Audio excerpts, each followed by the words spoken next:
We're going to react to some interesting comments that Florida Governor Ron DeSantis made when he was recently asked if he supports decriminalizing marijuana at the federal level. Take a listen. I'm here on behalf for a request for a couple of broken veterans with service-connected disease, illness, and injury. And we are saying, please, please, will you decriminalize marijuana in 2025? I don't think we would do that, but I think what I've done in Florida is we have a medical program through our Constitution that the voters did. And so the veterans who are in those situations in Florida, you know, they're actually allowed access. It's very controversial because obviously there's some people that abuse it and are using it recreationally. But I will say this, nationally, or even on the local level, you know, this stuff is very powerful now that they're putting on the street. And when these kids do it, it's really bad for the youth. And I just think we have to be very united as a society. We want our kids to stay clear of drugs, and we don't want to do policies that's going to make it have easier access for them. You don't even know what they're putting in some of this stuff now because you have things like fentanyl that can wind up. And so if you do something with that, it could be good night right then and there. And you could die just by ingesting that. So I think that that's problematic. I think that we have too many people using drugs in this country right now. I think it hurts our workforce readiness. I think it hurts people's ability to prosper in life. So I have so many problems with this, but first, literally everything he's saying could be said about alcohol, and he does not support prohibiting that. I mean, every argument that he gives is actually not a concrete argument for the stance that he supports. And I want to break down a number of these things. But when he says that too many kids are using drugs, one, I'll say too many kids and dogs are using drugs, apparently. But having it as an illegal substance doesn't actually make it harder for kids to access this product. If anything, no, then there's a black market that they can access it. Makes it easier. If it was all legal stores, then they'd be 18 and up, right? Exactly. Or 21 and up. I mean, not to say that you can't ever access alcohol or cigarettes as a kid, but you have to work pretty hard to do it. And again, I'm not usually somebody that's in favor of regulation, but when it comes to these kinds of substances, I think it is better than the alternative where you don't know what you're getting on the black market. Again, I'm not a big drug user at all, but sometimes when I've been in places like Colorado or like Chicago and I see a legal store, I'll go buy like an edible for anxiety or sleep or something like that. I would never do that in Georgia because it's illegal here. And I would be terrified, one, just legally, but two, because you truly don't know what's in the product that you're getting. So I hate when people try to use the children for literally anything in politics, but especially on subjects like this, because your stance is putting more kids in danger. And I think that it's inexcusable to not know that at this point. I also want to add one other thing that I find so infuriating from conservatives who claim to love veterans and love the military and support the troops.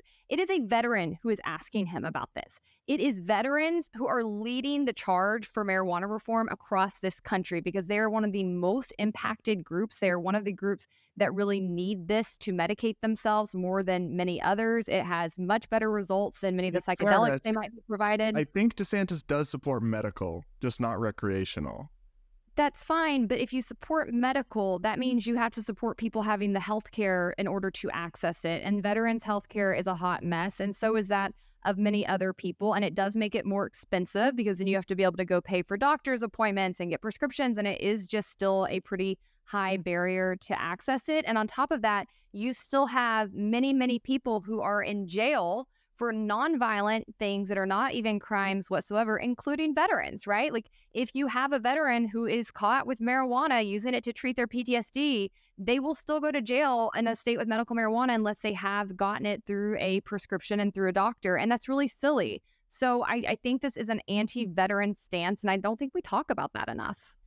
Yeah, there's a bunch of things with this. One, I just don't think you can call yourself the freedom governor while saying you support like throwing people in jail if they smoke a plant. I'm sorry, that's not freedom. That's not individual liberty. It's not any of the things you say you stand for.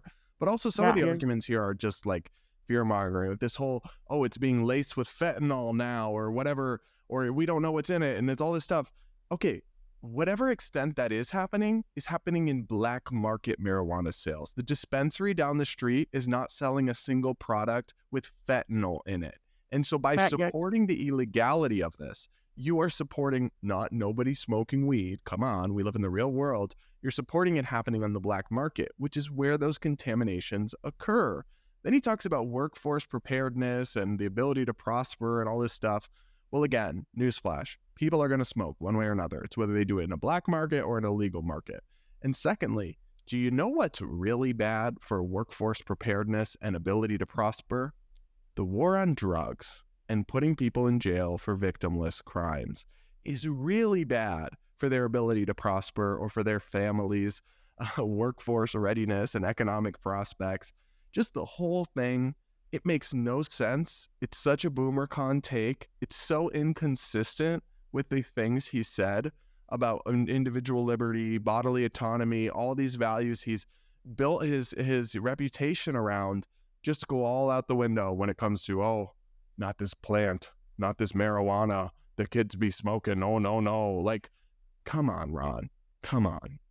It is really, really hypocritical because so often people who do get mixed up with the justice system over things like marijuana actually are prohibited from getting work in any number of ways after they already serve their time. So again, like I feel like he's talking out of both sides of his mouth throughout this debate. And I want to say that from a plain economic, limited government, smart on crime approach, this desire to continue with the war on drugs at all, but especially within the marijuana argument of it, is completely detached from any of the values you claim. It is so expensive for us to have the war on drugs. We spend millions and millions of dollars a year enforcing it. We have used it to violate countless civil liberties. We use it for police to steal from people left and right under civil asset forfeiture laws. We then spend at least $30,000 to $60,000 a year per inmate to incarcerate people when they are arrested and jailed over these offenses. So not only are you messing with the workforce, breaking up families, instabilitating children,